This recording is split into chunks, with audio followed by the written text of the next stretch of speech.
time to tell you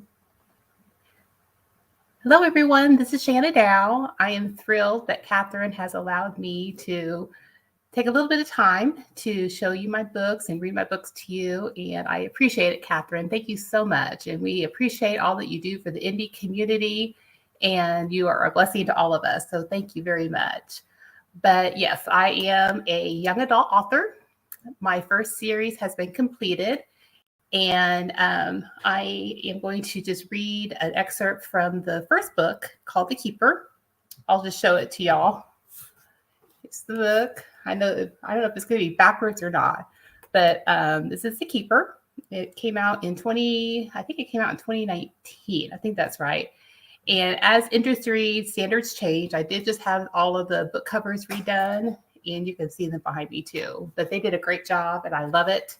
And just a little bit about the book. I'm going to read the blurb because that's the easiest thing to do, but it is considered young adult fantasy, young adult adventure fantasy. And I get a lot of questions like, does it have romance in it? Well, the first book has barely any, but as the series progresses, it goes into sweet romance, but it's an underlying theme. It's not the main driving focus of the book. But I do get a lot of questions. I want to answer that. But before I read, I'm going to read the back of the blurb to you so you can kind of see if that's even anything in your wheelhouse that you would want to look into. But here we go. All right. They stand between the balance of light and darkness, invited into their ranks while a lonely teen answers the call to be a hero. Marston Ames' parents have ruined everything. Forced to move away from all his friends for his dad's new job, the unhappy 15-year-old is sure his life is over. And just when he believes things can't get worse, a man from his dreams attempts to kill him in the waking world. Barely escaping before stumbling upon a magical portal, Marston transports to another realm.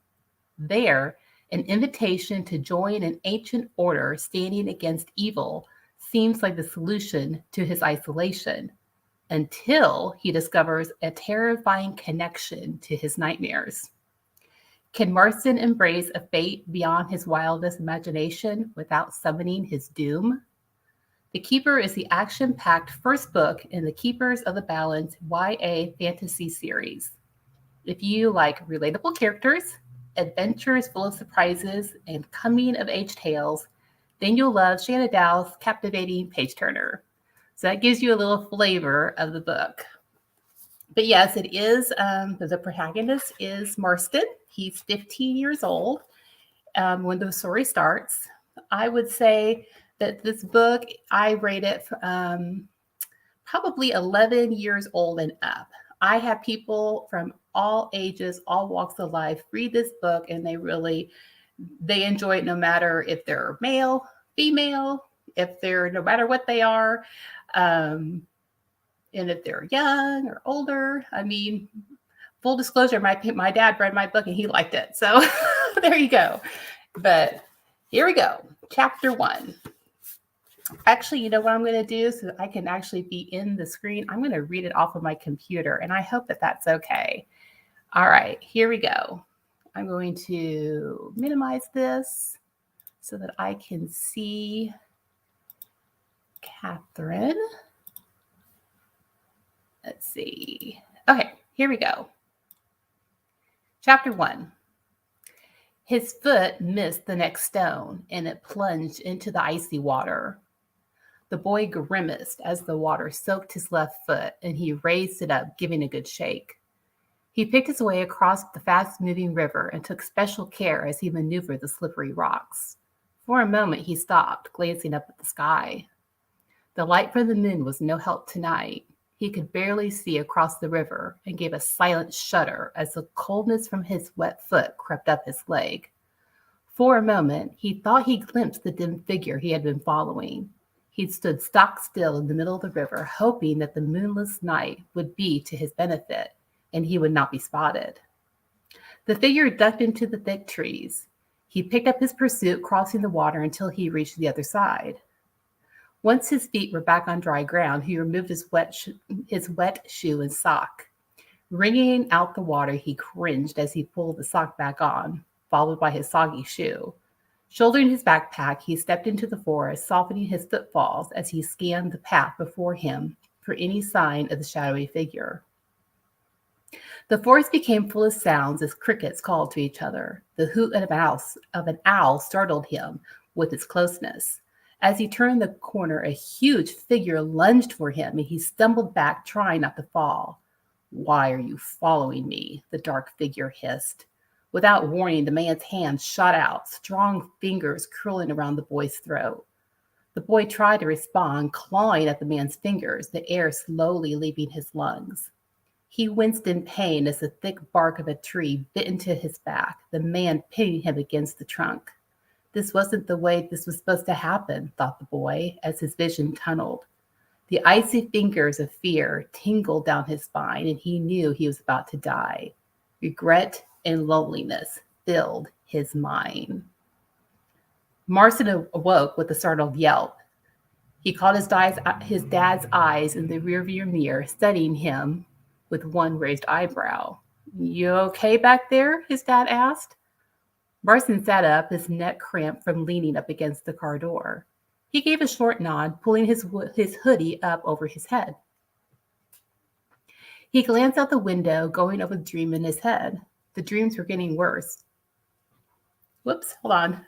The dreams were getting more realistic. He could still sense the icy water on his foot and the dark stranger's hands around his throat. Absently, he rubbed his throat as he gave a little swallow. "I'm just stressed from this stupid move," he reasoned. The dream surely stemmed from all his anxieties surrounding the sudden move from his childhood home. He pulled his earbuds out of his pocket, placing them in his ears. Thumbing the screen on his phone, he scrolled until he came to his favorite playlist. The music filled his ears, and the dream faded. He observed his sister gently bobbing her head as she listened to her music. There was a book balancing on her lap while she was unscrewing the lid to her favorite essential oil. The fragrance drifted over to him, filling the car with a gentle scent of lavender. "Here, put some of this on your wrist." She motioned to him, reaching out the bottle to tap on him. "It will help calm you." Marston pulled his arms closer to his body and shot her a glare. "I don't need your stupid oils." "Did you have a bad dream? Still stressed out?" She continued to question him, all the while reaching for his arm. "Clover, stop it. I'm fine," he grumbled. "Try the oils, dear. It will improve your mood," called his mom from the front seat. She twisted around and gave him a sweet smile. "Good grief," sighed Marston. His mom continued to smile at him as his sister held the tiny bottle out with a silvery look on her face. "Fine, give me the dumb oils." Clover gave a happy little sound and dabbed the lavender on both of his wrists. "Now rub them together and breathe the oil in." "That's right. Can't you just sense the calmness taking over?" she asked. "I feel something taking over, all right." He pushed his sister's hands away, looking back out the window, hoping his family would just leave him alone. They all meant well, as much as hippie people can. That's what Marston called his family, the hippie people. He swore he'd been born into the wrong family. His mom was always on the lookout for the next health fad, and his sister had the crazy idea that an oil from a plant would cure anything. His dad always seemed to be good-natured about it and took everything in stride. Marley, the baby of the family, wasn't old enough to have a say in the matter, only being 3. His dad had taken a new computer programming job, and they were leaving Washington for the mountains of Montana. The bitterness seeped into Marston as he considered all that he had left behind: his friends, his school, his almost girlfriend. He regretted not asking her out sooner. Behind his closed eyes, he pictured her beautiful, laughing green eyes and the way her smile would just light up her face. They had known each other since elementary school, but he had not developed feelings for her until his freshman year of high school. The flirting began between them, and his friends had assured him that the attraction was mutual. I apologize. I paged up and now I lost my spot. That's what I get for reading on the computer. He'd finally built up the courage to ask her to prom, but his world was soon upended when his parents informed him they were moving. He was told his father had taken a job in Montana and they would be moving at the end of the school year. He was livid, and he begged his parents to at least let him stay and finish out his last 3 years of high school. He knew he could have stayed with one of his friends. However, his parents were adamant about keeping the family together, and they hadn't even considered allowing him to stay behind. So they were moving, and he was stuck in the car going to a place he had no desire to go. Marston sank further in his seat as a deep depression washed over him. His parents had ruined his life. His life was over, or so he thought. End of chapter 1. Okay, I'm going to go back over and let's see. Okay, so that's chapter 1. So poor Marston, bless his heart. He's a typical teenager. His life has been ruined. I love writing from a male point of view. I have 4 boys. And I love boys. I'm definitely a boy mom, and I absolutely love Marston as his story continues. It's so fun. So I have a few more minutes. I'm going to get chapter 2 in real quick. So let me go back over to my page here. Let's see. Oh. Okay. All right. So who's ready for chapter 2? Let's find out what happens with Marston. All right, let me page down here. Chapter 2. Bear with me. All right. Okay, chapter 2. The rest of the trip passed without incident. Marston gazed out the window, observing how the trees were changing and becoming closer together. His parents had found the house they were renting on one of those online real estate websites. However, he hadn't paid special attention to it, so he didn't know what to expect. All he could recall was that trees encircled the home and that it appeared to be in the middle of nowhere. His eyes drooped closed as a white noise from the car's engine lulled him to sleep. "We're here," the strong voice of his father sounded, waking him up. Marston wiped a glop of saliva from the side of his mouth. He caught Clover giggling beside him. He shot her an annoyed look. "I see my lavender helped you relax. You were drooling big time over there." She chuckled, her brown eyes sparkling, and gave his arm an affectionate squeeze. "Come on, let's go explore this place." She grinned at him, bouncing out of the car. Marston shook his head, but couldn't help the slight smile that formed on his lips. Although deep down he loved his sister, she knew how to push his buttons. Even though they were only 11 months apart, so many people thought they were twins. They both had the same dark, wavy hair and caramel-colored eyes. While Marston's skin was more bronze from his time spent outdoors, Clover had a paler complexion. Once she turned 16, his friends started acting weird around her. He guessed she could be considered attractive, but she was his sister, and he didn't give her looks much thought. Marston pulled his earbuds out, stuffing them in his pocket. Unfolding his long legs, he stepped out of the car. He stretched his low back, experiencing a satisfying series of pops, feeling the kinks sort out. His gaze swept around the yard while he studied the 2-story house in front of him. It was a hybrid design of rock, brick, and wood, and was the quintessential mountain home with dark brown, green, and cream-colored siding. The home sat in a clearing of the surrounding forest with a spectacular view of the opposing mountainside. A split-rail fence ran along the perimeter of a large grassy area. Off in the distance, he could see patches of snow on the tips of the mountains that had not yet melted. Sunlight filtered through the trees, casting everything in a soft glow. Steps led up to a wide porch, and he saw his dad fiddling with a key before he swung the front door open. His mom stood up from bending over to let his little sister out of her car seat. Marley took off running down the driveway, and his mom gave a shout, chasing after her. "Marley, get here! Get over here! We don't know what's in those woods!" Marston had done a bit of reading about Montana wildlife and knew to expect to see deer, bears, and even a mountain lion. His parents had purchased bear spray and cautioned him and his sister to be careful when walking around the property. His dad came back through the door and stood looking at them while they waited for him in the driveway. "All right, Ames family, let's get the car and trailer unloaded." The moving truck with your mom's car should be here tomorrow. Clover, help your mother with Marley. Marston, you're with me. He followed his dad around to the rear of the trailer and helped him grab a few boxes. They climbed the stairs up to the front door, and he got his first glimpse at the inside of his new home. Take those into the living room. It's over there on your right. He set the boxes on the floor and stood in the large space that sported two huge, oversized windows. The light streaming in was faint. Tiny dust motes floated in the strands of sunshine. While his dad left for another load, he decided to have a look around, making his way through the downstairs. There's a living room, which he'd already been in, a master bedroom, a spacious kitchen, laundry room, and a study with a fireplace that took up most of the back wall.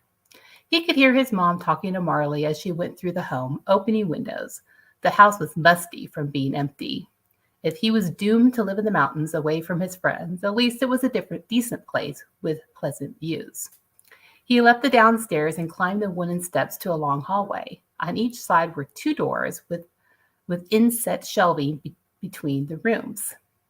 He poked his head into each room and discovered that they were all bedrooms with a single bathroom towards the end of the hall.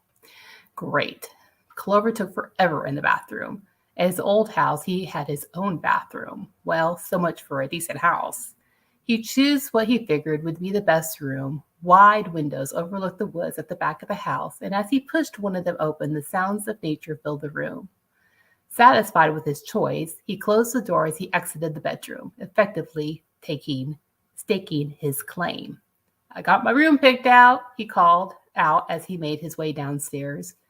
His dad placed his load of moving boxes on the floor and looked up at him. Let's get these things unloaded. It will be dark soon and we need to finish. Clover needs to help too. I'm not doing everything by myself, Marston whined as he kicked the box that was lying on the floor. His dad placed his hand on his shoulder. I know this has been a hard move for you. I understand that. But don't let your temper get the better of you. You've got to let go of this moodiness. It will be great up here. You'll make new friends, maybe take up skiing or snowboarding. Try to look at the positive side of things. He squeezed Marston's shoulder one more time and walked out the front door, yelling at Clover to come help unload. Nice pep talk, Dad. You just don't get it. He gave the box another kick and followed him out the door. That night, as Marston tried to make himself comfortable on the floor in his sleeping bag, he jumped at every sound. It was hard to sleep in a place devoid of any furniture or decorations. Because of the newness of the place, he felt anxious and was looking forward to setting up his own space. He needed the familiar. A dark mood had been following him around all day, and he was trying his best to shake it. The emptiness of the area wasn't helping matters, and it was seriously creeping him out. He left his window cracked to let in the evening breeze. The fresh air was pleasant. He caught whiffs of pine as the gentle wind drifted through the opening. His parents were downstairs sorting through boxes, and he assumed his sister was in her room. He could just see her sitting over her diffuser, breathing in her oils. Marley started to whimper, and his ears picked up the soothing sounds of his mom as she attempted to comfort the little girl. The pillow under his head felt hard, so he gave it a punch and then flopped over onto his stomach. The strange noises he kept hearing were disconcerting, and he longed for his old room. He missed the familiar sounds, smells, and the softness of his sheets under him. Because he wasn't used to sleeping on the floor, sleep was not coming easy. To drown out the deafening silence, he grabbed his phone and downloaded his canceling app. At least he had access to the internet. They might be in the middle of nowhere, but not having modern conveniences would be completely unacceptable. As the ambient sound filled the room, he forced his body to relax. He closed his eyes, trying to even out his breathing, letting out a long, frustrated sigh, tossing and turning as he willed himself to fall asleep. He clutched his backpack and swung it up. Sorry. You go back up just a little bit. This chapter is almost over.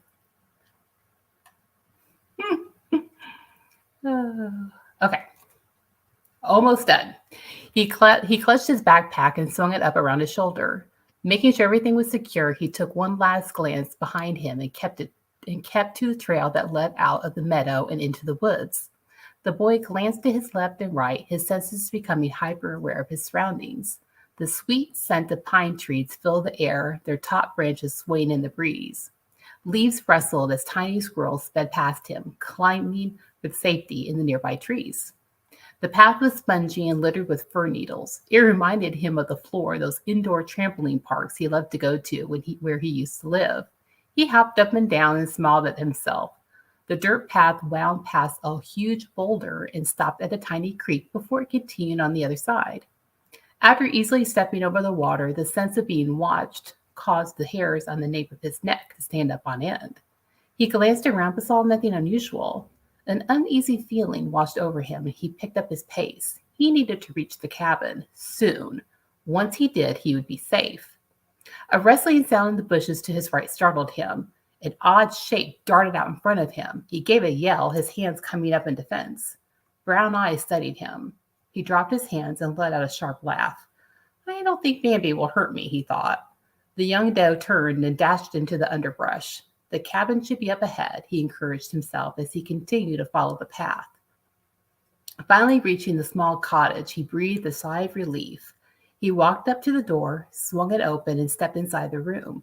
A dark figure was waiting for him, and he stumbled back out through the opening, turning to flee into the woods. Before he could run, the stranger was on him and pushed him hard to the ground. He then grabbed the front of his shirt and hauled him to his feet and forced him up against the logs. A gravelly voice questioned him, "Why are you following me?" The man clamped his hand around his throat and squeezed. His throat constricted, small, ragged gasps escaping his throat. He clawed at the hand and tried to kick at his assailant, but the shortage of oxygen reaching his brain was depleting his energy. "I'll ask you again," the man spit out. "Why are you following me?" What had he gotten himself into? The man had been waiting for him? Running wasn't an option. He was ill-prepared, and now there was nothing he could do. The thoughts came crashing through his mind, and he saw spots. "I'm going to die. I'm really going to die." Panic caused his heartbeat to race as he pried at the man's fingers. His energy drained. He knew the blackness would claim him at any moment. Regret overcame him as he sunk into the darkness. Marston's eyes popped open to see a soft morning light filter through the blinds on his window. He rolled onto his back, pushing off his sleeping bag. His shirt was drenched with sweat, so he pulled it off, throwing it across the room. His throat was raw. Another dream. It was just a dream. He inhaled through his nose and exhaled through his mouth. A relaxation trip he picked up from Clover. Slowly, his racing pulse returned to normal, and he rubbed his eyes with his palms, letting out a shaking breath. He sat up, and his hand traced his throat. Running his hands through his dark hair, he shuddered as he remembered the feeling of the stranger's strong fingers around his throat. He got to his feet, opened his door, and padded over to the bathroom. The bathroom light was too bright, so he flicked it off, pushing the door closed with his foot. He stood over the sink and turned on the faucet, gathering cool water in his hands, splashing it on his face. Glancing up into the mirror, he froze. There on his neck were 4 distinct finger marks. Angry bruises were forming on his neck. What in the world? It was just a dream, right? But if that was true, then how could he have bruises on his neck? He squeezed his eyes shut and opened them again, hoping this was a figment of his overactive, stressed imagination. He squinted and studied his reflection, reaching over to turn the light back on. He then looked back into the mirror. The bruises were still there. He stumbled back from the counter and sank to the floor. Wrapping his arms around his knees, he placed his forehead against his legs. What is going on? What is happening to me? End of chapter 2. There you go. What happens to Marston? So there you go. That is The Keeper, chapter 1 and chapter 2. And I appreciate, again, thank you, Katherine, for allowing me to come on and share a little bit about my book. And I'm very excited to read it. I apologize for some of the little mishaps there. But that's it. Thank you so much, Katherine. I appreciate it. I think that's it.